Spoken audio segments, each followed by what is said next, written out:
தாவீது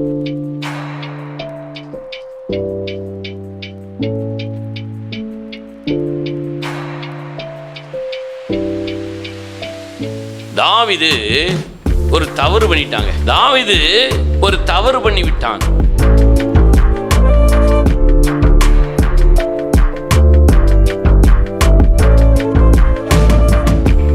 அதற்கு தேவன் ஒரு தீர்க்கதரிசி அனுப்பி தேவன் சொல்றாரு, உனக்கு 3 வருஷம் பஞ்சம் வேணுமா, 3 மாசம் எதிரி உன்னை துரத்த நீ ஓடி ஓடி மறைஞ்சு மறைஞ்சு ஓடணுமா, அது 3 நாள் கொள்ளை நோய், எது வேணும் உனக்கு?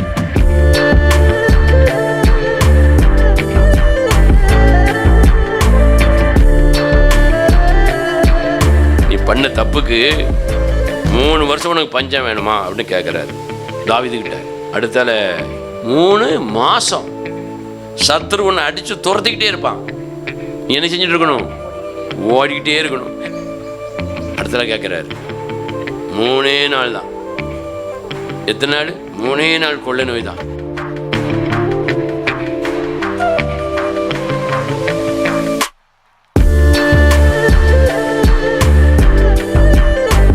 இப்படி ஒரு கேள்விய உங்ககிட்ட கேட்டா நீங்க என்ன பதில் சொல்வீங்க? 3 வருஷம் போதுமா, 3 மாசம் போதுமா, 3 நாள் போதுமா? 3 நாள் போதும் தான் நம்ம சொல்லுவோம். ஆனா எதுக்கு இந்த 3 நாள், எதுக்கு இந்த 3 மாசம், எதுக்கு இந்த 3 வருஷம் அப்படின்னு யோசிச்சிருக்கீங்களா? யோசித்தீங்களா? யோசிக்கல. 3 வருஷம் ஆனாலும் நாம மனம் திரும்பலன்னா அந்த பஞ்சம் என்ன செய்யாது? போவாது. 3 மாசமானாலும் நாம தப்புல இருந்து மனம் திரும்பலன்னா அந்த சங்காரம் துரத்தி அடிக்கக்கூடிய, வீட்டை விட்டு வெளியே துரத்தக்கூடிய அந்த சங்காரம் என்ன செய்யாது? போகாது. நாம மனம் திரும்பலன்னா 3 நாள் அல்ல, எத்தனை நாள் ஆனாலும் கொள்ளை நோய் என்ன செய்யாது? போகாது. அதுக்கு அர்த்தம் என்ன? நீ 3 வருஷத்துலயாவது மனம் திரும்புறியா? 3 மாசத்துலயாவது மனம் திரும்புறியா? 3 நாள்லயாவது நீ மனம் திரும்புறியா? இதுதான் அர்த்தம்.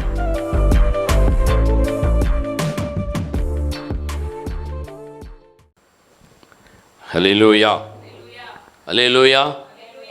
கர்த்தருடைய பரிசுத்த நாமத்திற்கு மகிமை உண்டாவதாக. ஆண்டவராகிய இயேசுவின் நாமத்தினாலே உங்கள் யாவரையும் வாழ்த்துகிறேன். தேவன் நமக்கு சுகத்தையும் பலத்தையும் நீடித்த ஆசியும் தந்திருக்கிறார்.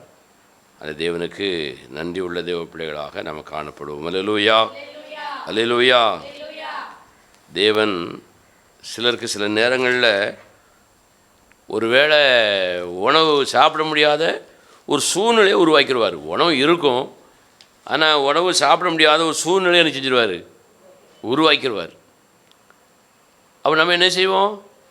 ஆண்டவரே, சோறு சாப்பிட முடியாமல் ஆகிட்டேன், இட்லி சாப்பிட முடியாமல் ஆகிட்டேன், சிக்கன் சாப்பிட முடியாமல் ஆகிட்டேன், மட்டன் சாப்பிட முடியாமல் ஆகிட்டேன்னு சொல்லி ஆண்டவர் என்ன செய்வோம்? முறுமுறுப்போம். ஒரு வேளை சோறு கொடுக்கலன்னு ஆண்டவர் என்ன செஞ்சிருந்தோம்? முறுமுறுக்கிறோம். ஆனால் அந்த மாதிரி நேரத்தில் நம்ம என்ன செய்யணும் தெரியுமா?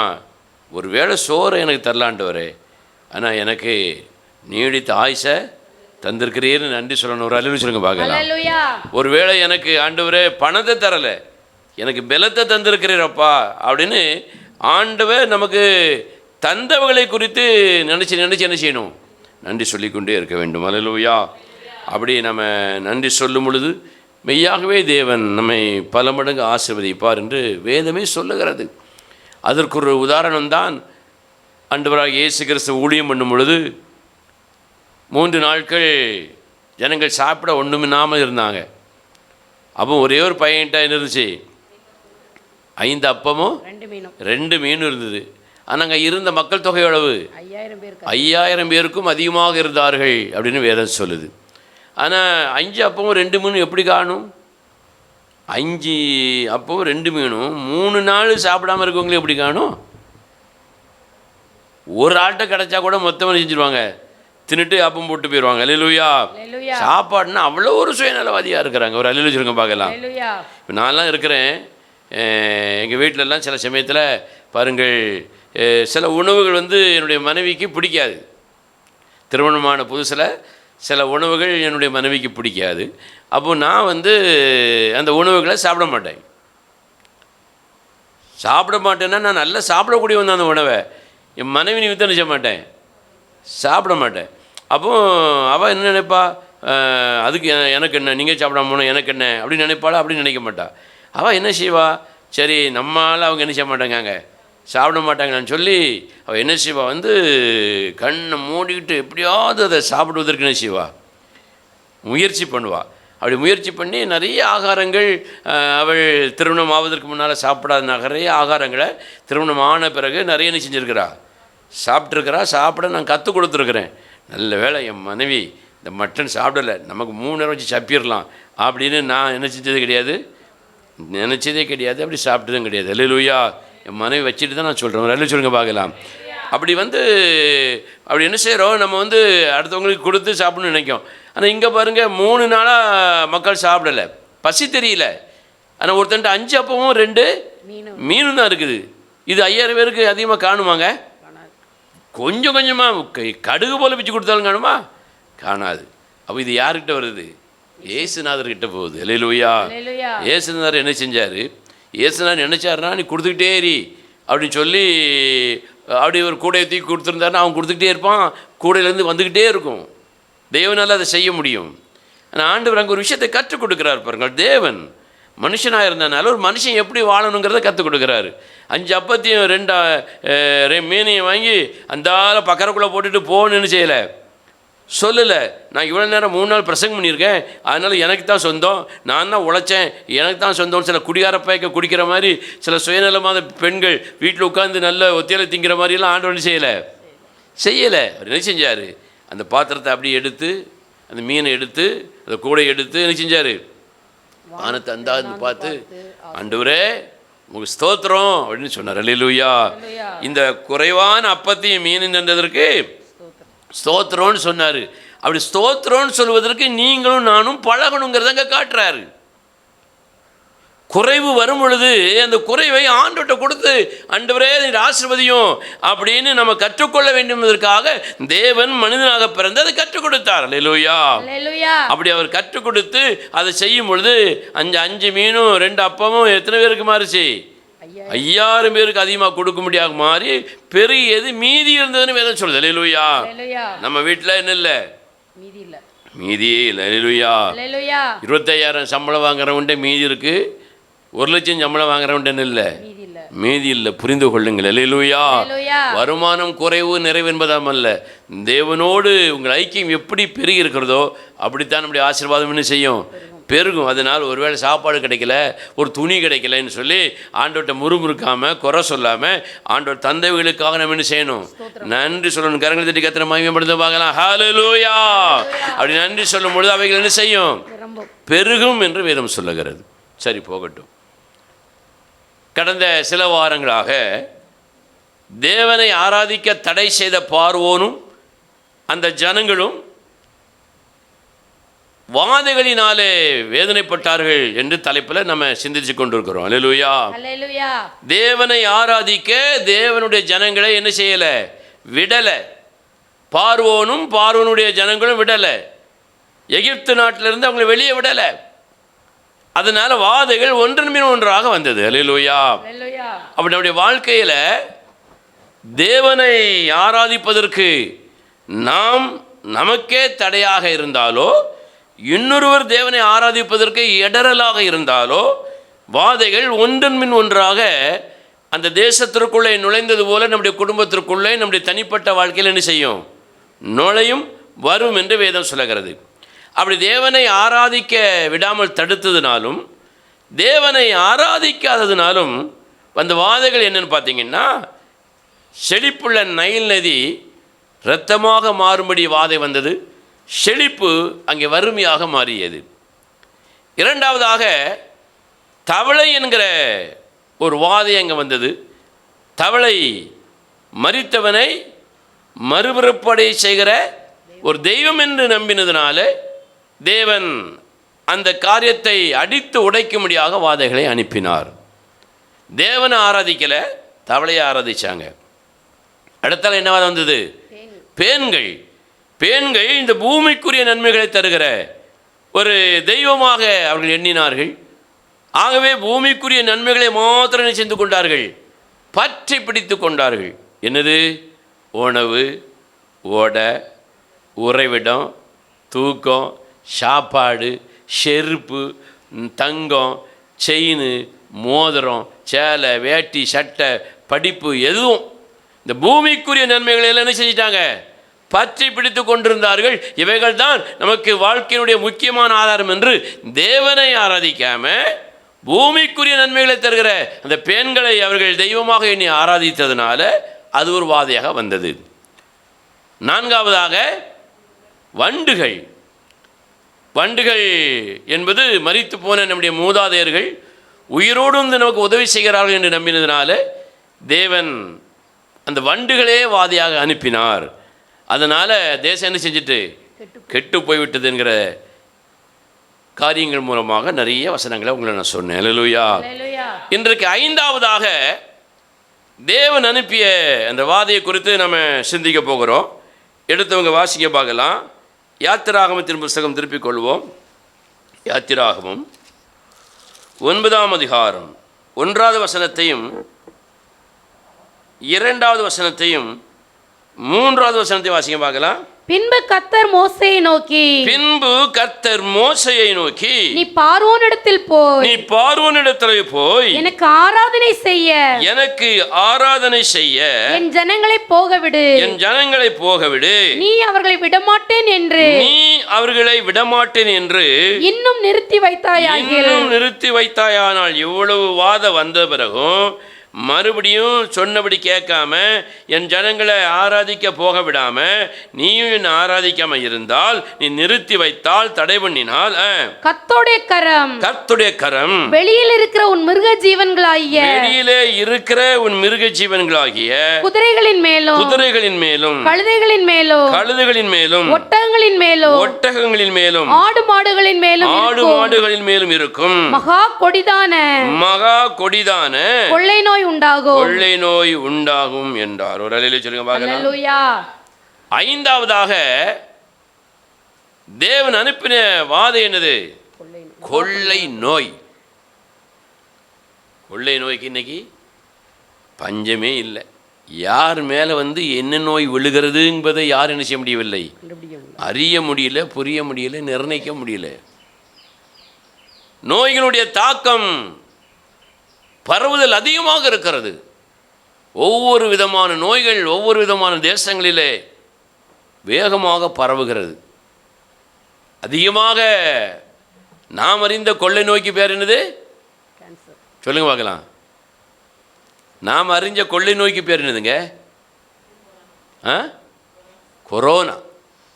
அருமையான சொன்ன ஒரு வார்த்தை. என்ன பேர்? கொரோனா.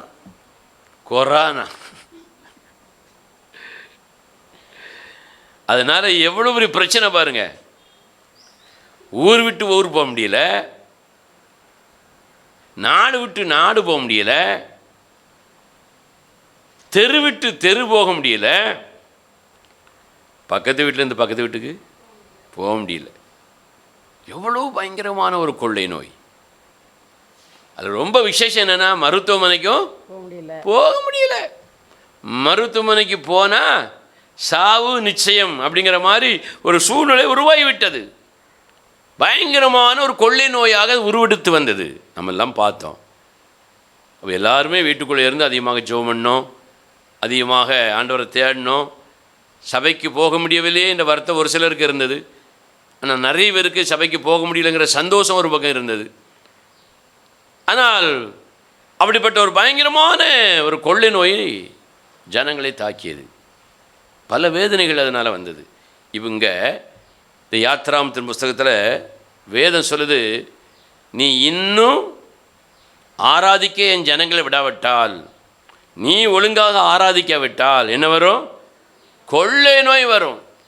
கொள்ளை நோய் எது மேலே வரும்? வாசிங்க பார்க்கலாம். யாத்திராமம் 9ஆம் அதிகாரம் மூன்றாவது வசனத்தை வாசிங்க. கர்த்தருடைய கரம் கர்த்தருடைய கரம் வெளியில் இருக்கிற உன் மிருக ஜீவன்களாகிய வெளியில் இருக்கிற உன் மிருக ஜீவன்களாகிய குதிரைகளின் மேலும் குதிரைகள் மேல் கழுதைகளின் மேலும் கழுதைகளின் மேல் ஒட்டகங்களின் மேலும் ஒட்டகளின் மேல் ஆடு மாடுகளின் மேலும் ஆடு மாடுகளின் மேலும் இருக்கும் மகா கொடிதான மகா கொள்ளை நோய் கொடிதான உண்டாகும். கொள்ளை நோய். நோய் யார் மேல வருது? மிருகங்கள் மேல வருது. இங்கே 2, 3, 4 மிருகத்தை போட்டிருக்கு. கோழி மேலே வந்திருக்கலாம்,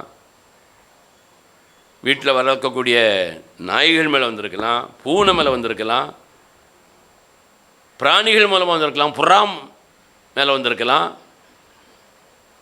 எத்தனையோ மிருகங்கள் பறவைகள் எல்லாம் மனிதர்கள் வளர்த்தார்கள். அப்போ இந்த தேசத்தில் உள்ள எல்லா மிருக ஜீவன்கள் மேலே அந்த நோய் என்ன செஞ்சது? வந்தது. அந்த நோய் வந்தோடனே நோய் வந்துட்டு அப்படிங்கிறத எப்படி அறிந்து கொண்டார்கள் தெரியுமா?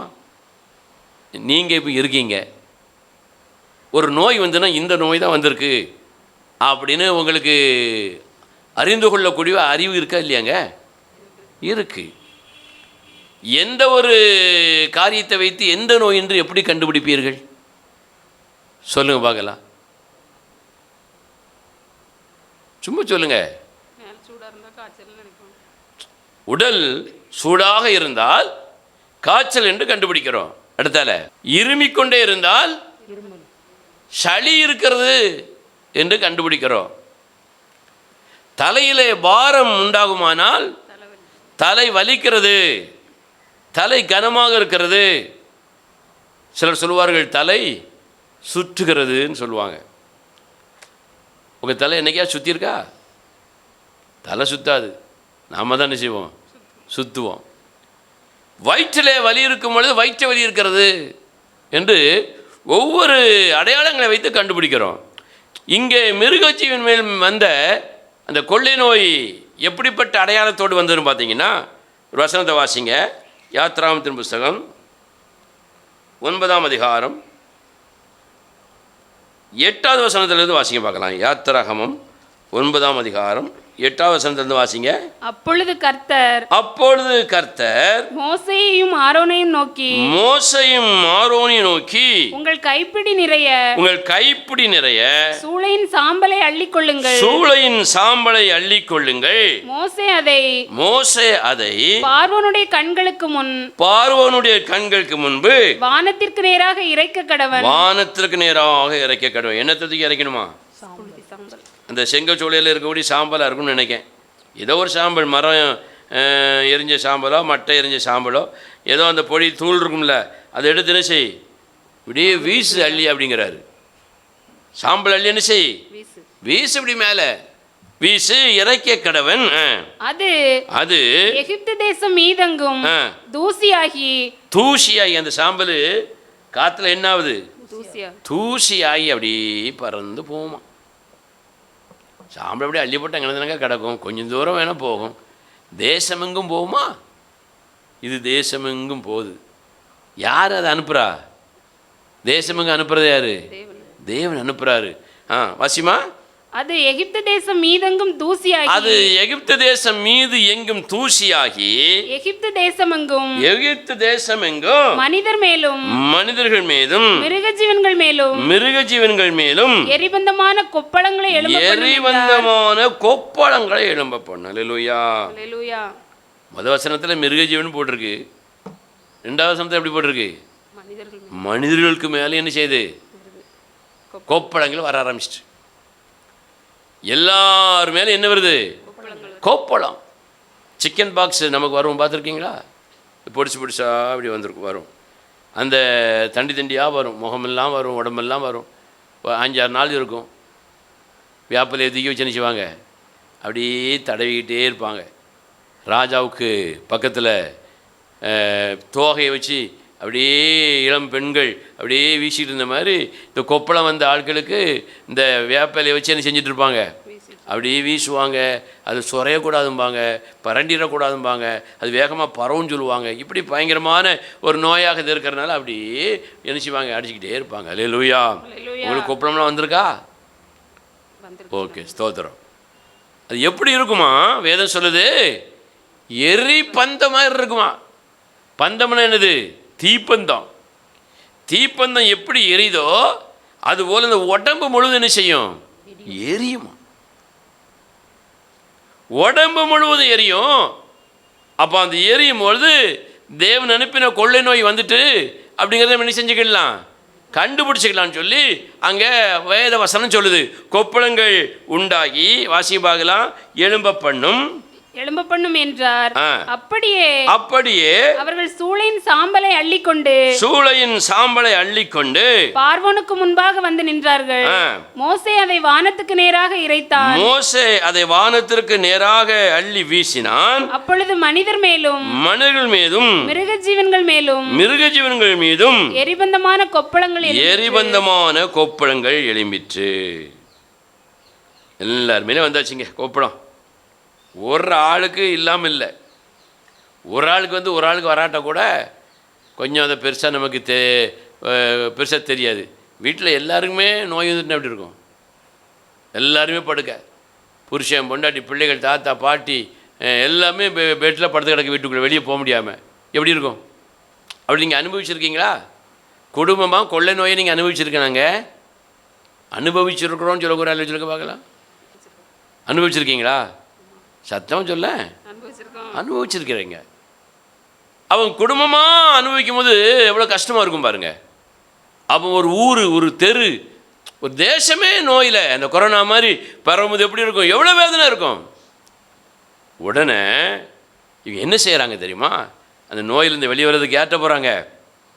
மந்திரவாதிகிட்ட போகிறாங்க. யார்கிட்ட போகிறாங்க? மந்திரவாதிகிட்ட போய் மந்திரவாதியை கூப்பிட்டு இந்த நோயெல்லாம் எங்களை விட்டு விலகும்படி நீ ஏதாவது ஒன்று பண்ணுப்பான்னு சொல்லி அந்த பார்வோன் தேசத்தில் ராஜா கொண்டு அந்த மந்திரிகள் கொண்டு ஜனங்கள் கொண்டு மந்திரவாதிகிட்ட போய் ஒவ்வொரு ஆளும் ஒவ்வொரு மந்திரவாதியை பிடிச்சி ஏதோ ஒன்று பண்ணுங்கப்பான்னு சொல்லி அந்த கொள்ளை நோய் அந்த கொப்பளத்தில் இருந்து அந்த எரிகிற அந்த வேதனையிலிருந்து வெளியுவதற்கு முயற்சி பண்ணினார்கள். வாசிக்க பார்க்கலாம். யாத்ராமம் 9ஆம் அதிகாரம் 11ஆம் வசனம் வாசிங்க. அந்த கொப்பளங்கள் மந்திரவாதிகள் மேலும் எகிப்தியர் எல்லார் மேலும் உண்டானதினால் அந்த கொப்பளங்கள் நிமித்தம் மந்திரவாதிகளும் மோசேக்கு முன்பாக நிற்க கூடாதிருந்தது. மந்திரவாதியை கூப்பிட்டா மந்திரவாதிக்கு என்ன வந்துட்டு? கொப்பளம் வந்தாச்சு. எல்லாருக்கும் வந்தாச்சுங்க. ஒரு நாள் என்ன செய்ய முடியலங்க, நிற்க முடியல. தேவ மனிதர்களுக்கு முன்பதாக ஒரு நாள் அங்கே நிற்க முடியல. அவ்வளோ பயங்கரமான ஒரு கொப்பளமான கொள்ளை நோய். ஏன் வந்ததுன்னா தேவனை பயத்தோடு ஆராதிக்காததுனால. தேவ சமூகத்தில் தேவ பயத்தோடு வந்து என்ன செய்யலை? ஆராதிக்காததுனால. தானும் ஆராதிக்க மாட்டாங்க, அடுத்தவங்களையும் ஆராதிக்க விட மாட்டாங்க, இடரெல்லாம் இருப்பாங்க பார்வோன் மாதிரி. அப்போ அங்கே கொள்ளை நோய் வருது. இந்த கொள்ளை நோய் வந்ததற்கான காரணம் தேவனை ஆராதிக்காதது. அப்போ இந்த நோய் இப்போ வந்திருக்கா? இப்போ கொள்ளை நோய் வந்திருக்கானா? இப்பவும் நிறைய கொள்ளை நோய் என்ன செய்யுது? இருக்கா இல்லையாங்க? இருக்கு. அந்த யாத்ராமம் புஸ்தகத்தில் அந்த நாட்கள் நடந்த கொள்ளை நோய்க்கு ஒரு காரணம் இருந்தது. தேவனை ஆராதிக்க விடலை, தேவனுக்கு பயப்படலை, தேவனிடத்தில் துணிகரமாக சேட்டைகள்லாம் பண்ணாங்க. அதனால அந்த நோய் வந்தது. அப்போ இந்த புதிய ஏற்பாட்டின் காலத்தில் அல்லது பழைய ஏற்பாட்டில் அந்த யாத்ராமத்தை தொடர்ந்து சில காலங்களில் கொள்ளை நோய் வந்தது.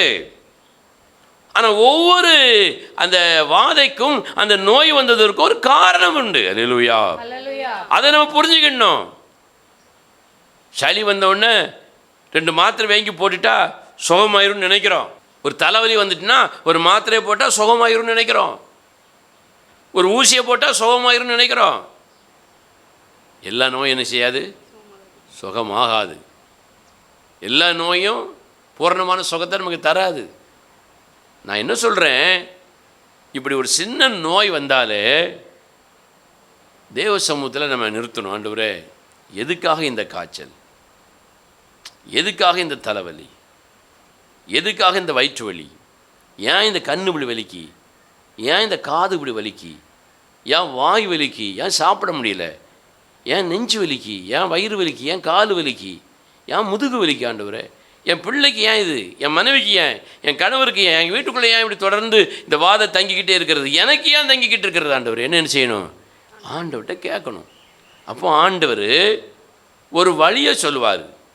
டாக்டர் ஒரு வழியை சொன்னால் கூட அந்த வழியை தாண்டி மறுபடியும் வலி என்ன செய்யும்? வரும். தேவன் ஒரு வழியை சொன்னால் அந்த வழியை தாண்டி எந்த வியாதியும் எந்த கொள்ளை நோயும் அவர்களை தொடாது, தாக்காது என்று வேதம் சொல்கிறது. ஒரு அல்லேலூயா சொல்லுங்க பார்க்கலாம். ஸ்தோத்திரம். அவன் தேவன் சொல்லுகிற வழி என்னங்கிறத நம்ம கண்டுபிடிக்கணும். தேவன் அதற்கு என்ன காரணம் சொல்லுகிறாருங்கிறத கண்டுபிடிக்கணும். ஏன் இந்த கொள்ளை நோய் என்னை தொட்டதுன்னு கண்டுபிடிக்கணும். இது வெறும் நோய் மாத்திரம்னு நினச்சிடக்கூடாது. வாழ்க்கையில் வரக்கூடிய வாதைகள், சரீரத்தில் வரக்கூடிய நோய் வியாதி, அதை மாத்திரம் நீங்கள் நினச்சிடக்கூடாது, கருத்தில் நினச்சிடக்கூடாது. கடன் பாரங்கள், தொழில் நஷ்டங்கள், சரியான வேலை கிடைக்காதது, வேலையில் சரியான உயர்வு இல்லாதது, தொழிலே எனக்கு கிடைக்கல அப்படின்னு சொல்கிறது, பலவிதமான சாபங்கள், வாதைகள், இப்படி பல ரூபங்களிலே வந்து நம்மை தாக்கும் பொழுது ஆண்டவர்கிட்ட கேட்கணும், ஆண்டவரே எதுக்கப்பா இப்படி, எதுக்கப்பா இப்படின்னு கேட்கணும். அல்லேலூயா. நாம் ஆண்டவர்கிட்ட கேட்போமா? கேட்கவே மாட்டோம். நாம் என்ன சொல்லுவோம்? புருஷன் சொல்லுவான், நீ தான் இவ்வளோத்துக்கு காரணம்மா. பொண்டாட்டி என்ன சொல்லுவா? நீ தான் இவ்வளோத்துக்கு காரணம்னு புருஷனை சொல்லுவா. பெற்றோர்கள் பிள்ளைகளை சொல்லுவார்கள், பிள்ளைகள் பெற்றோர்களை சொல்லுவார்கள். ஒருவரை ஒருவர் குற்றப்படுத்துவார்களே ஒழிய தன்னிடத்தில் இந்த குற்றம் இருக்கிறதா என்பதை யோசிக்கவும் மாட்டாங்க, திருத்தி கொள்ளவும் மாட்டாங்க. அப்படி திருத்தி கொள்ளாததுனால இந்த வாதையும் கொள்ளை நோயும் இவர்களையும் குடும்பத்தையும் விட்டு ஒரு நாள் என்ன செய்யாது? நீங்காது. சரீரத்தை விட்டு நீங்காது, தொழிலை விட்டு நீங்காது, வேலையை விட்டு நீங்காது, உன்னை விட்டு நீங்காது. அது ஒன்று வேதனை பிடிச்சிக்கிட்டே இருக்கும். ஏன் இந்த மாதிரி கொள்ளை நோய் போன்ற வாதைகள், நஷ்டங்கள் போன்ற வாதைகள், வாழ்க்கை முழுவதும் அடிமையாய் வாழுகிறேனே அந்த வாதைகள், சமாதானம் இல்லாமல் இரவெல்லாம் கண்ணீரால் என் படுக்கையை நினைத்து கொண்டு கவலையோடு கலங்கி கொண்டிருக்கிறேனே, ஏன் அந்த வாதைகள்? கவலை என்கிற அந்த வாதை, கலக்கம் என்கிற வாதை, பயம் என்கிற பயங்கரமான வாதை ஏன் என்னை தொடர்ந்து வந்து கொண்டே இருக்கிறது? என்ன காரணம் ஆண்டவரே? யாத்ராமம் புஸ்தகத்தில் ஆராதிக்க போகாததும் ஆராதிக்க விடாததும் காரணம் என்று வேதம் சொல்கிறது. அதன் பின்பு தொடர்ந்து நீங்கள் வாசித்தீங்கன்னா பல காரணங்களை வேதம் உங்களை சுட்டி காட்டுகிறது. இந்த மாதிரியான கொள்ளை நோய் வாதைகள் வந்ததற்கு என்ன காரணம்? ஒரு சில காரியங்களை சொல்லி நாம் ஜெபிக்க கடந்து போகலாம். வாசிங்க பார்க்கலாம். ஒரு வசனத்தை நீங்கள் வாசியுங்கள். 1 நாளாகமம் 21ஆம் அதிகாரம் 7வது வசனத்தை வாசியுங்கள். இந்த காரியம் தேவனுடைய பார்வைக்கு, இந்த காரியம் தேவனுடைய பார்வைக்கு ஆகாததானபடியினால் அவர் இஸ்ரவேலை வாதித்தார். அவர் இஸ்ரவேலை வாதித்தார். அல்லேலூயா. வேதம் சொல்லுகிறது, இந்த காரியம் தேவனுடைய பார்வைக்கு ஆகாததினாலே தேவன் இஸ்ரவேலை வாதித்தார். என்னத்தை கொண்டு வாதித்தார்? நீங்கள் வாசிங்க பார்க்கலாம். அதே 1 நாளாகமும் 21ஆம் அதிகாரம், 1 நாளாகமும் 21ஆம் அதிகாரம் 11ஆம் வசனத்திலிருந்து வாசிங்க பார்க்கலாம். அப்படியே காத் தாவீதினிடத்தில் வந்து அவனை நோக்கி 3 வருஷத்து பஞ்சமோ அல்லது உன் பகைஞரின் பட்டயம் உன்னை பின்தொடர நீ உன் சத்துருக்களுக்கு முன்பாக முறிந்து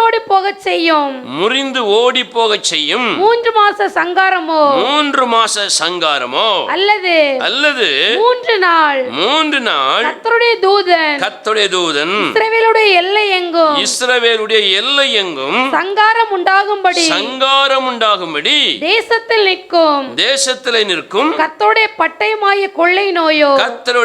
பட்டயமாகிய கொள்ளை நோயோ இவைகளில் ஒன்றை தெரிந்து கொள் என்று கர்த்தர் உரைக்கிறார். அல்லேலூயா. முதல்ல 3 வருஷ பஞ்சம், ரெண்டாவது 3 மாத சங்காரம் 3 மாச சங்காரம் சங்காரம், மூணாவது 3 நாள் கொள்ளை நோய். கொள்ளை நோய். தாவீது ஒரு தவறு பண்ணிட்டாங்க. தாவீது ஒரு தவறு பண்ணிவிட்டான். அதற்கு தேவன் ஒரு தீர்க்கதரிசி அனுப்பி தாவீது இடத்துல பேசுகிறாரு, நீ தப்பு பண்ணிட்ட. அதனால் தேவன் சொல்கிறாரு, உனக்கு 3 வருஷம் பஞ்சம் வேணுமா, 3 மாதம் எதிரி உன்னை துரத்த நீ ஓடி ஓடி மறைஞ்சு மறைஞ்சு ஓடணுமா, அது 3 நாள் கொள்ளை நோய். எது வேணும் உனக்கு? 3 வருஷம் பஞ்சம்னா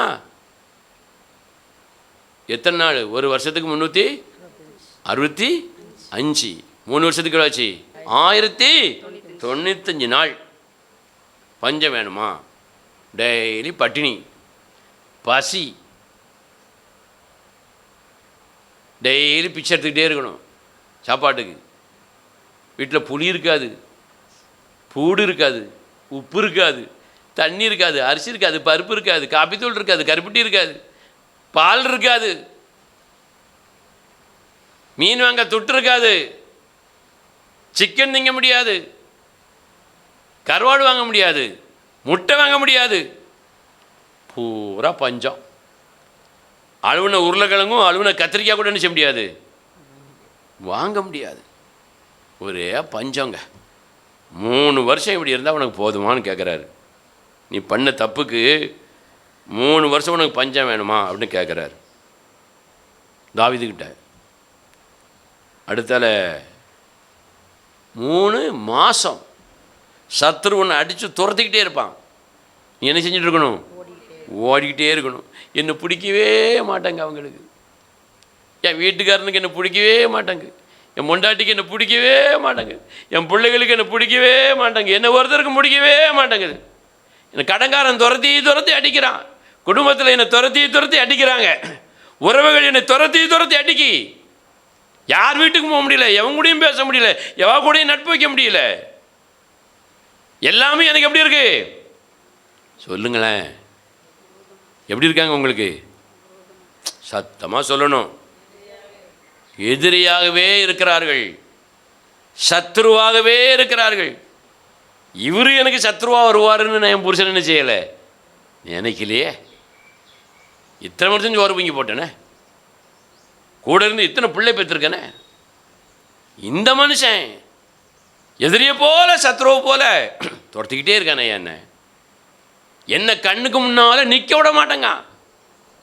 புருஷன் சொல்லுவான், அவளுக்கு நான் என்னெல்லாம் வாங்கி கொடுத்தேன், கேட்ட உடனே பிரியாணி. எங்கள் அம்மாவுக்கு கூட நான் அல்வா வாங்கி கொடுக்கலையே, அவளுக்கு நான் அல்வா வாங்கி கொடுத்தேனே. என் பிள்ளைகளுக்கு கூட நான் ஒழுங்காக பொருளை வாங்கி கொடுக்கலையே. நான் பேண்ட்டு பாக்கெட்லையும் வேட்டிக்குள்ளேயும் மறைச்சி கொண்டு வச்சுலாம் என் பொண்டாட்டி கொடுத்தேன். அவள் கேட்டதெல்லாம் வாங்கி கொடுத்தனேன், கடை வாங்கி வாங்கி கொடுத்தனேன்.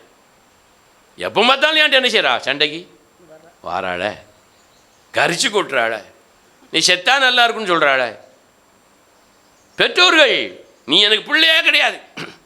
எங்கள் அம்மா சொல்கிறாயா, எங்கள் அப்பா சொல்கிறாரு, நீ எனக்கு பிள்ளையும் கிடையாது, நான் உனக்கு அப்பனும் கிடையாது, அம்மையும் கிடையாது. ஒரு அழியில் சொல்லுங்க பார்க்கலாம். என் கண் முன்னால் அவங்க கண்ணால் என்னை பார்க்க விரும்பலை. பெற்றோர்கள் என்னை பார்க்க விரும்ப மாட்டேங்கிறாங்க. நான் என்னெல்லாம் பாடுபட்டு உழைச்சி கொடுத்தேன். இப்படி சிலர் பெற்றோர்கள் மேலே மனஸ்தாபம்.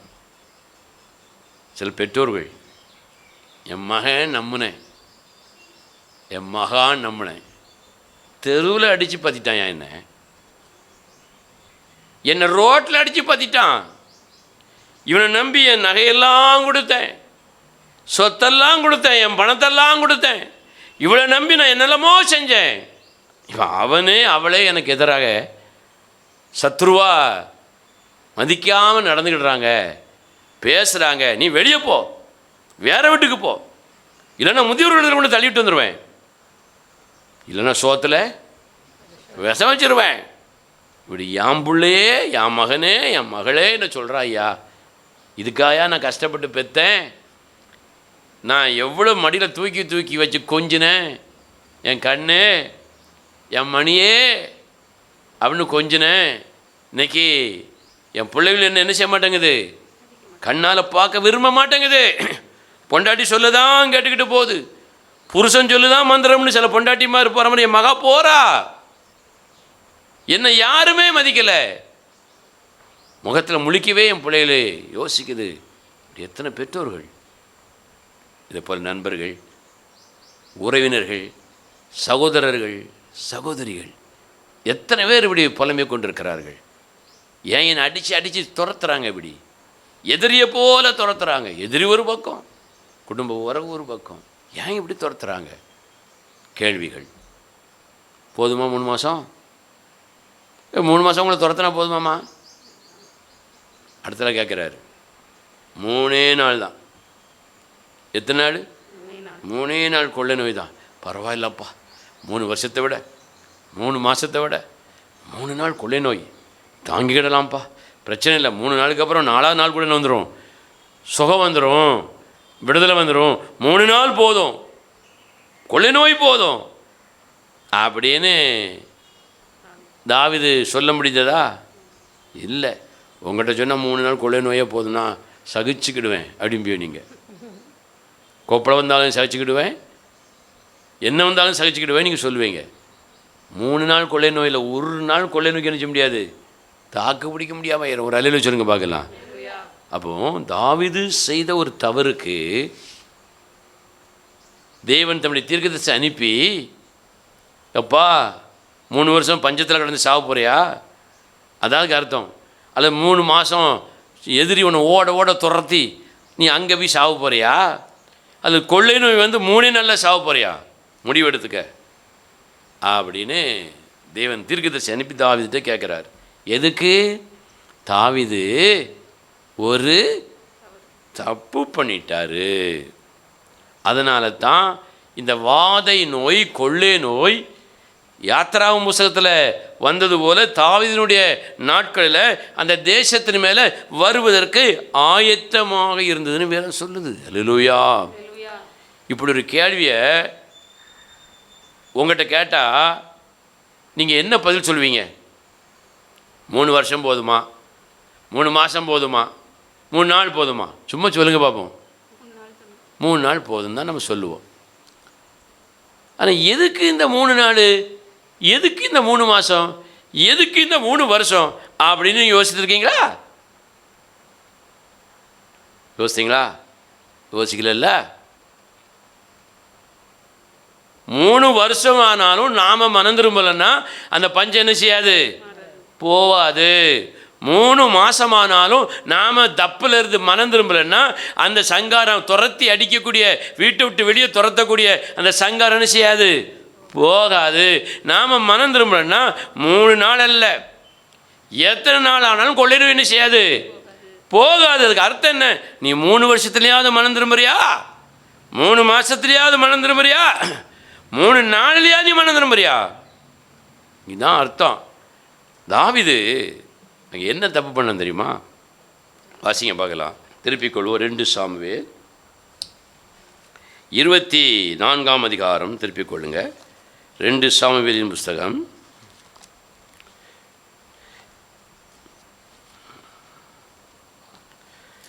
24ஆம் அதிகாரம், 2 சாமுவேலின் புஸ்தகம் 24ஆம் அதிகாரம் முதல் வசனத்தை வாசிங்க பார்க்கலாம்.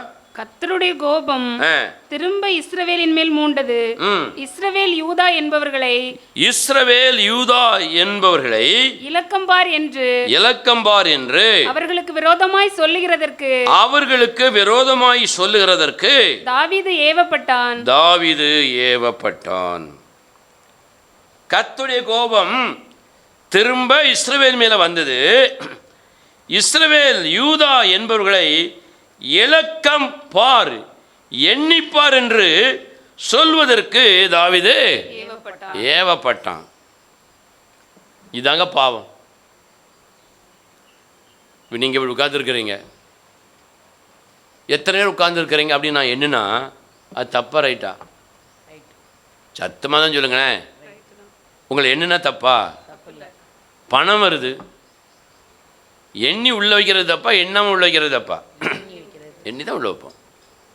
அப்போ இப்படி கவுண்டிங், எண்ணுறது, தொகையிடுவது, கணக்கு போடுவது, அது தப்பே கிடையாது. அல்லேலூயா. ஆனால் இங்கே தாவீது எண்ணுவதற்கு, ஜனங்களை எண்ணுவதற்கு ஆலோசனை கூட்டி, நம்ம ஜனங்கள் எத்தனை பேர் இருக்காங்கன்னு பாரு, எத்தனை ஆம்பளை எத்தனை பொம்பளை எல்லாம் இருக்காங்கன்னு பாரு, எண்ணிப்பார் அப்படின்னு சொல்கிறான். அல்லேலூயா. இதே வசனத்தை தான் அங்கே நம்ம வாசித்தோம். வாசிங்க, நாளாகமத்தின் புஸ்தகம் திருப்பிக் கொள்வோம். 1 நாளாகமம் 21ஆம் அதிகாரம் முதல் வசனத்தை வாசிங்க. சாத்தான் இஸ்ரவேலுக்கு விரோதமாக எழும்பி, சாத்தான் இஸ்ரவேலுக்கு விரோதமாக எழும்பி இஸ்ரவேலை தொகையிடுவதற்கு, இஸ்ரவேலை எண்ணுவதற்கு, தொகையிடுவதற்கு தாவீதை ஏவி விட்டது. தாவீதை ஏவி விட்டது. எதுக்கு ஏவிச்சு? எண்ணுவதற்கு, கவுண்டிங். எங்கே கணக்கு பார்க்கணுமோ அங்கே தானே செய்யணும், கணக்கு பார்க்கணும். கள்ள கணக்கு, சத்தமாக சொல்லுங்களேன், கள்ள கணக்கு பார்க்கவே கூடாது. மொத்தத்தில் சொன்னால் தேவனுடைய பிள்ளைகள் ஒருவருக்கு ஒருவர் கொடுக்கும்போது என்ன செய்யக்கூடாது? கணக்கு பார்க்கவே கூடாது. நான் நிறைய பேரை என் வாழ்க்கையில் சந்திச்சிருக்கிறேன். அவங்க வாங்குவதற்கு என்ன செய்ய மாட்டாங்க? கணக்கே பார்க்க மாட்டாங்கங்க. நான் அடுத்தவங்களுக்கு கொடுப்பதற்கு என்ன செய்வாங்க? நல்ல கணக்கு பார்ப்பாங்க, அழகாக கணக்கு பார்ப்பாங்க. ஒரு அல்லேலூயா சொல்லுங்களேன். நீங்கள் அப்படிப்பட்டவங்களா இல்லையாங்கிறது உங்களுக்கு தெரியும், எனக்கும் தெரியும். ஒரு அல்லேலூயா சொல்லுங்க பார்க்கலாம். உங்களுக்கு தெரிஞ்சால் நல்லது. அப்போ இங்கே தாவீது தேவஜனங்களை எண்ணுவதற்கு பாருங்க, தன்னுடைய வாக்கு சாவடியில் வாக்கு எண்ணிக்கை எடுப்பதற்கு ஆட்கள் அனுப்புறது போல அனுப்புகிறான். இப்போ பாருங்க, எண்ணிட்டு வாங்கன்னு அனுப்புகிறான். எண்ணுறது ஒரு தப்பாங்க? இப்போ வாங்க, எண்ணுறது ஒரு தப்பாங்க? சொல்லுங்களேன். சத்தமாக சொல்லுங்க. நீங்கள் எண்ண மாட்டீங்களா? மீன் வாங்கும்போது எண்ண மாட்டீங்களா? காய்கறி வாங்கும்போது எண்ண மாட்டீங்களா? கணக்கு பார்க்கும்போது எண்ண மாட்டீங்களா?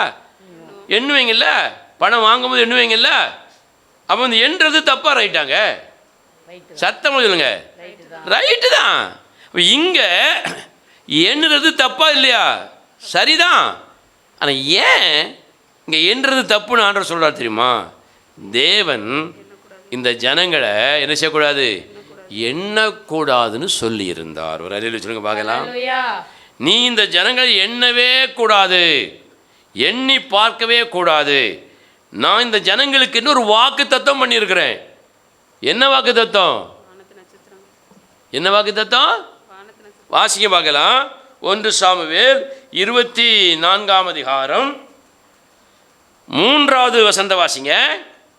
அப்பொழுது யோவாப் ராஜாவை பார்த்து, ராஜாவாகிய என் ஆண்டவருடைய கண்கள் காணும்படி, ராஜாவாகிய என் ஆண்டவருடைய கண்கள் காணும்படி உம்முடைய தேவனாகிய கர்த்தர் ஜனங்களை இப்பொழுது இருக்கிறதை பார்க்கிலும் 100 மடங்கு அதிகமாய் வர்த்திக்க பண்ணுவாராக. ஆனாலும் என் ஆண்டவனாகிய ராஜா இந்த காரியத்தை விரும்புகிறது என்ன என்றான். என்ன என்றான் பார்க்கலாம். தாவீது கிட்ட இருந்த சேனாதிபதி, ராஜாவுக்கு உதவியாக இருந்த சேனாதிபதி சொல்கிறாரு, என்ன ராஜா இப்படி என்ன சொல்கிறாரு? இப்படியா என்றது ஜனத்தை? ஆண்டவர் என்ன கூடலாம் சொல்லியிருக்கிறாரு. இந்த ஜனத்தை என்ன செய்யாத, என்னாத, இந்த ஜனத்தை இப்பொழுது இருக்கிறதே பார்க்கலாம் எத்தனை மடங்கு? 100 மடங்கு, 1000 மடங்கு, 10000 மடங்கு செய்வார் ஆண்டவர். பெருக பண்ணுவார். வாக்கு பண்ணியிருக்கிறார். நீங்கள் இப்பொழுது இருக்கிறதை பார்க்கிலும் 1000 மடங்கு செய்வீர்கள், பெருகுவீர்கள். கரங்கள் தட்டி கர்த்தரை மகிமைப்படுத்த பார்க்கலாம். ஹல்லேலூயா. 4 பேர் 5 பேர் 10 பேர் நினைச்சக்கூடாது. என்னாத இப்போது இருக்கிறதை பார்க்கிலும் 1000 மடங்கு பெருக செய்கிற தேவன். நீ விசுவாசத்தோட போகணும்.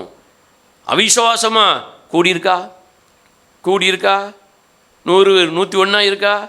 1000 1001 இருக்கா? அப்படி என்ன செய்யக்கூடாது? எண்ணக்கூடாதுன்னு ஆண்டவர் சொல்லியிருந்தார். ஆண்டவர் எதை செய்யக்கூடாது என்று சொல்லுகிறாரோ அதை மீறி செய்தால் அது என்னது? பாவம். சாதாரணமான தவறு போல் அது தெரியும். அதுக்கு பேர் என்னது? பாவம். தாவீது சொல்லுகிறதை கவனிங்கள். 2 சாமுவேல் 24ஆம் அதிகாரம் 10ஆம் வசனத்தை வாசிங்க. இவ்விதமாக ஜனங்களை எண்ணின பின்பு ராஜாவின் இருதயம் அவனை வாதித்தது. அப்பொழுது தாவீது கர்த்தரை நோக்கி இப்படி செய்ததினாலே பெரிய பாவம் செய்தேன். என்ன பாவம் செஞ்சேன்? பெரிய பாவம். சின்ன பாவம் இல்ல, சாதாரண பாவம் இல்ல. என்ன பாவம்? பெரிய பாவம் நான் செய்தேன். இப்போதும் ஆண்டவரே உமது அடியானின் அக்கிரமத்தை நீக்கிவிடும். நான் மகா புத்தியீனமாய் செய்தேன். மதிகெட்டவனாக நான் செய்தேன். அறிவு கெட்டவனாக செய்துவிட்டேன் ஆண்டவரே. பெரிய பாவத்தை செஞ்சிட்டேன். இது எண்ணக்கூடாதுன்னு சொன்னீரு. நான் என்ன செஞ்சேன்? எண்ணிட்டேன்ப்பா. கவுண்டிங் பண்ணிட்டேன் ஆண்டவரே. தொகையிட்டுட்டேன் ஆண்டவரே. இதில் ஒரு விஷயத்தை நீங்கள் புரிந்து கொள்ள வேண்டும். வேதம் தேவன் எதையெல்லாம் செய்யக்கூடாது என்று சொல்லியிருக்கிறாரோ அதை நாம் செய்வதற்கு ஒரு நாளும் தேவன் விரும்பவே மாட்டார். தேவன் எதையெல்லாம் நாம் செய்ய வேண்டும் என்று விரும்புகிறாரோ அதை செய்யாவிட்டாலும் தேவன் என்ன செய்ய மாட்டார்? நம்ம விரும்ப மாட்டார். தேவன் செய்யக்கூடாது என்பதை செய்யக்கூடாது, தேவன் நீங்கள் செய்ய வேண்டும் என்பதை செய்ய வேண்டும். தாவீது தேவன் செய்யக்கூடாதுங்கிறத முதல்ல என்ன செஞ்சிட்டான். என்ன செஞ்சான்? எண்ணக்கூடாது, கவுண்டிங் பண்ணக்கூடாது. 2-3 தினங்களுக்கு முன்பதாக கூட நான் என் பையன்கிட்ட பேசிகிட்டு இருந்தேன். கர்த்தருக்கென்று நீ எதை கொடுத்தாலும் எப்படி கொடுக்கணும்? அள்ளி கொடுக்கணும். அல்லேலூயா. உன் பலத்தை இருக்கட்டும், பணத்தை இருக்கட்டும், அறிவு இருக்கட்டும், பலத்தை இருக்கட்டும், உன் நேரமாக இருக்கட்டும், நீ எதை கொடுத்தாலும் தேவனுக்கு எப்படி கொடுக்கணும்? அள்ளி அள்ளி கொடுக்கணும். கணக்கு பார்க்கக்கூடாது. நான் பணத்தை மாத்திரம் சொல்லலை, தேவ சமூகத்தில் உட்கார்ந்து ஜெபிக்கிற நேரத்தை சொல்லுகிறேன், வேதம் படிக்கிற நேரத்தை சொல்லுகிறேன், தேவனுக்காக செய்கிற ஊழியத்தை சொல்லுகிறேன். தேவனுக்காக செய்ய வேண்டிய எதையுமே கணக்கு பார்க்கவே கூடாது. அள்ளி அள்ளி கொடுக்கணும் அப்படின்னு என் பையன்கிட்ட சொன்னேன். அப்படி அள்ளி அள்ளி நீ கொடுத்தால் தேவன் சரிந்து விழும்படி உனக்கு என்ன செய்வார்? கொடுப்பார். நீ எந்த அளவினாலே அளக்கிறாயோ அந்த அளவு தான் உனக்கு அளக்கப்படும்.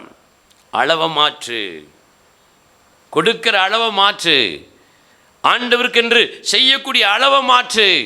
உன் மனதில் இருக்கிற அந்த புத்தியினத்தை நீ மாற்று, உன் மனதில் இருக்கிற தவறான எண்ணத்தை நீ மாற்று.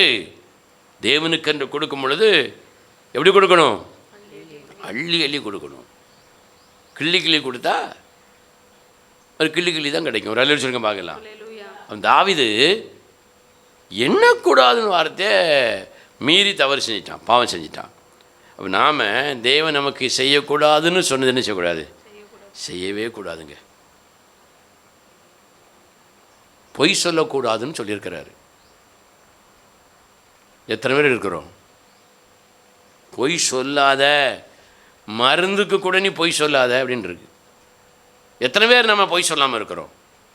சர்வசாதாரணமாக பொய் சொல்லுகிறோம். பாவம் செய்கிறோமா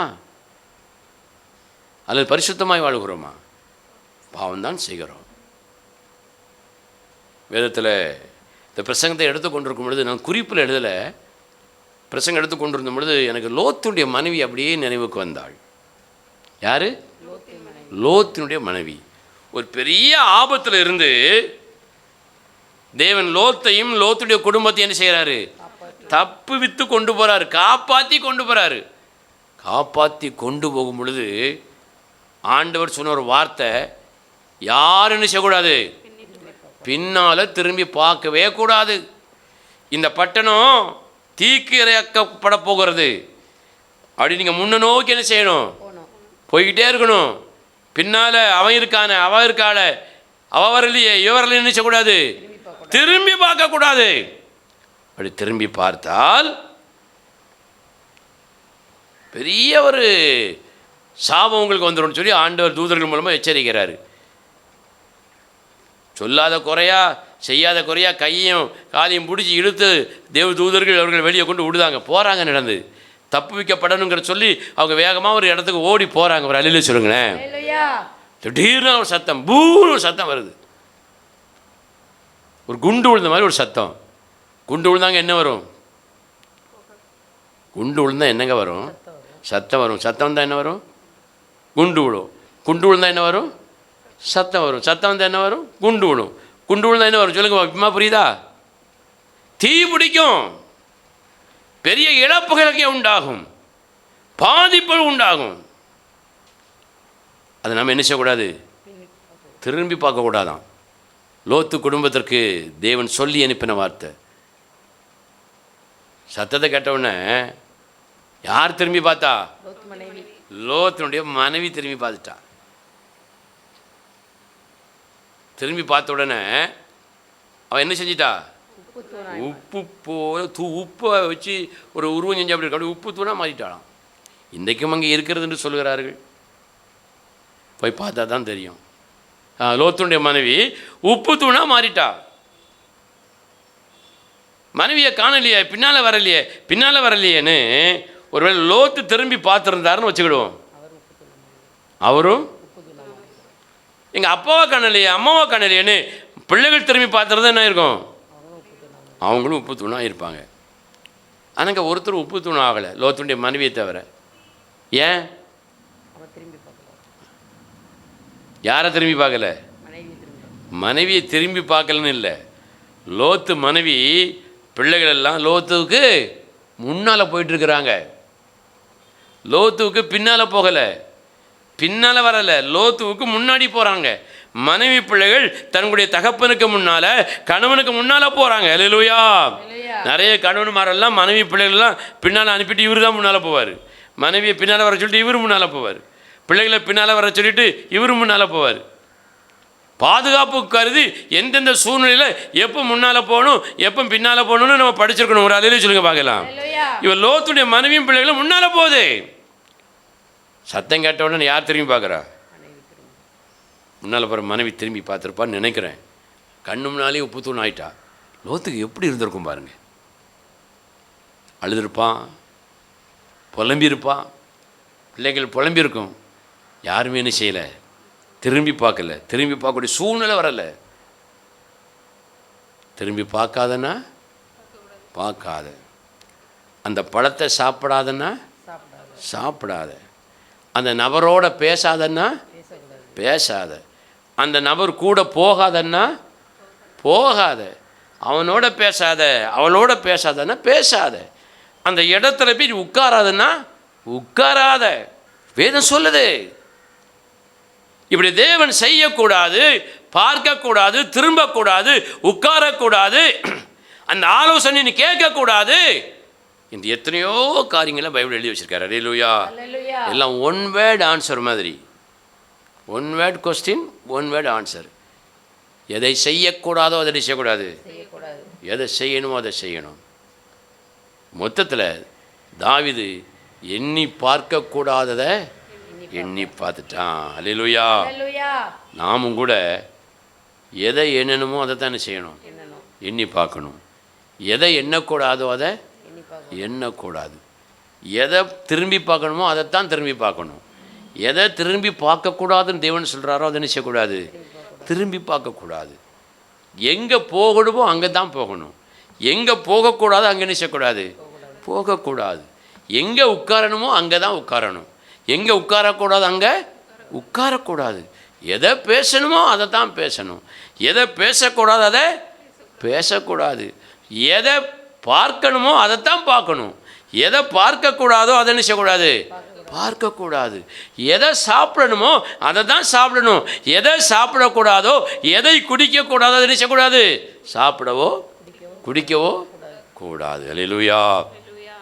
தாவீது தேவன் செய்யக்கூடாது என்று சொன்ன எண்ண வேண்டாம், தொகையிட வேண்டாம், நீ கணக்கு பார்க்க வேண்டாம் என்று சொன்ன விஷயத்தை அவன் செஞ்சதுனால அவனுடைய தேசத்தில் என்ன வந்தது, கொள்ளை நோய் வாதைகள் வந்தது.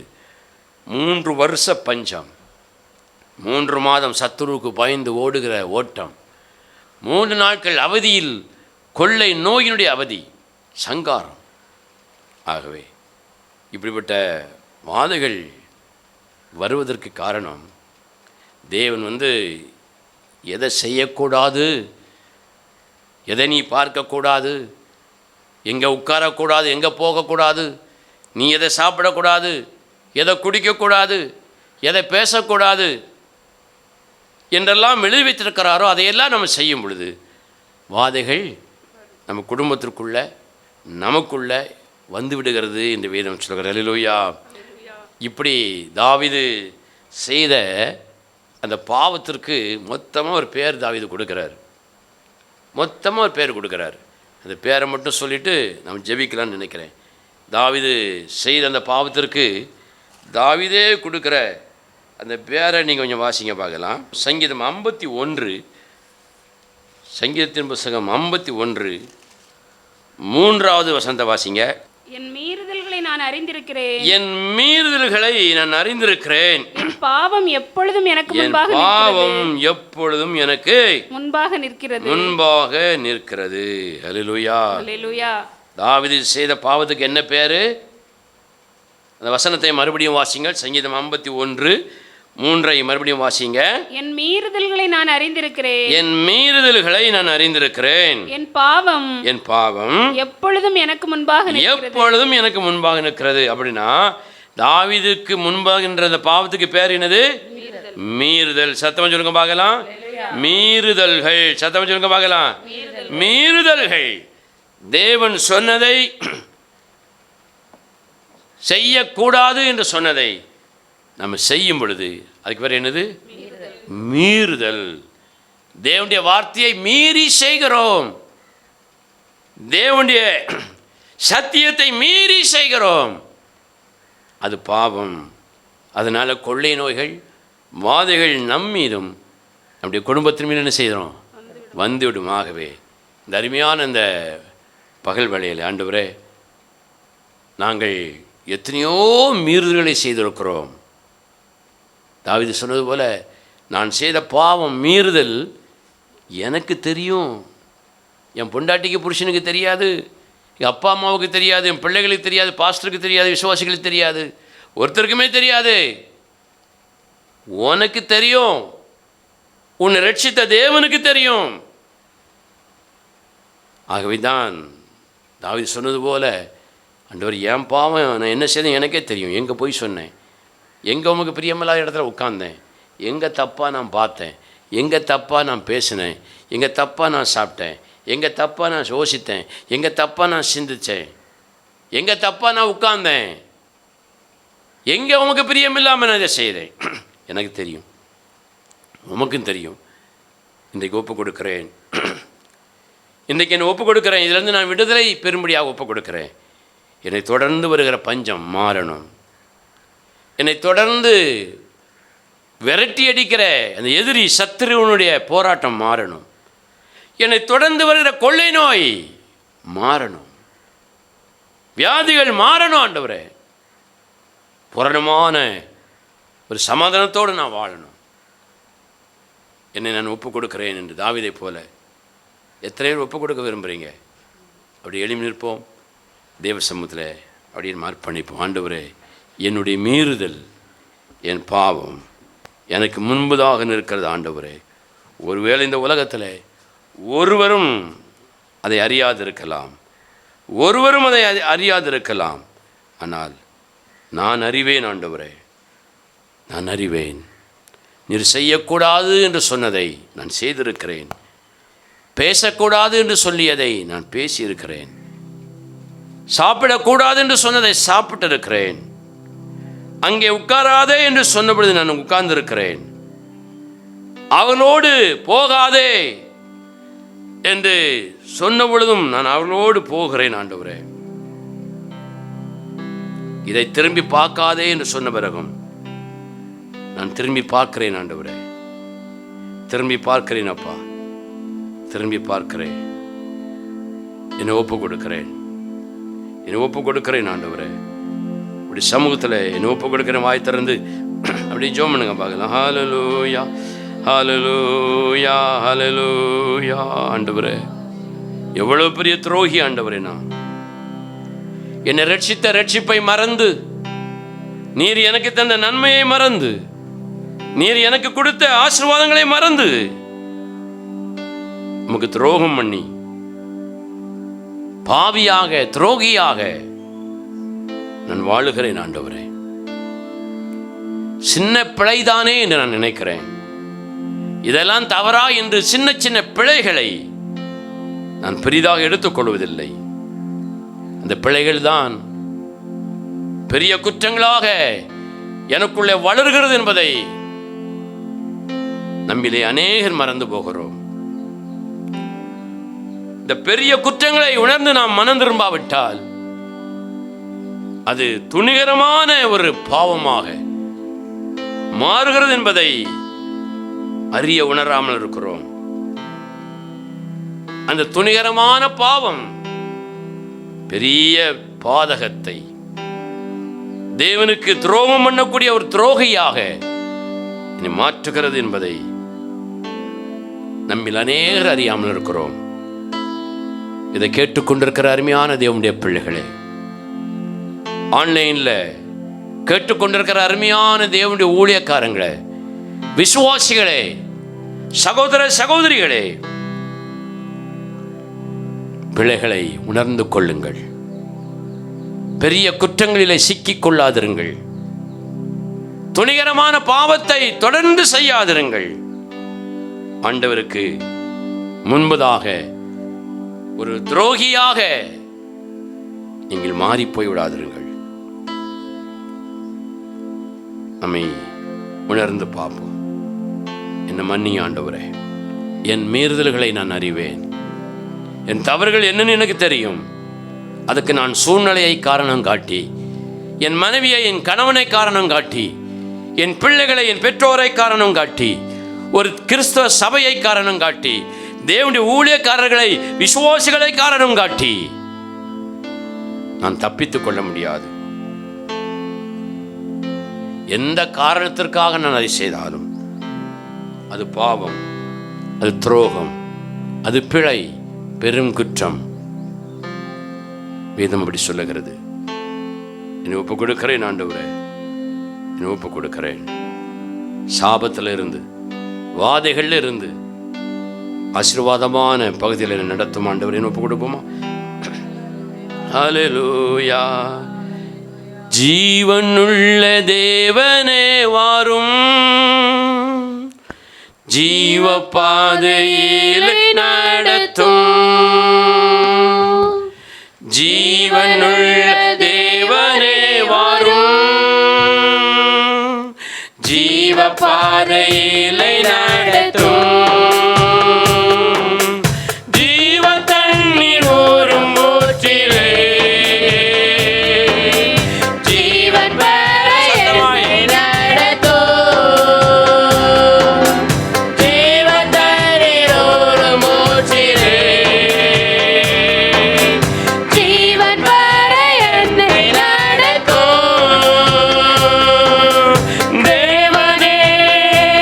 தேவனே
ஸ்தோத்திரம்.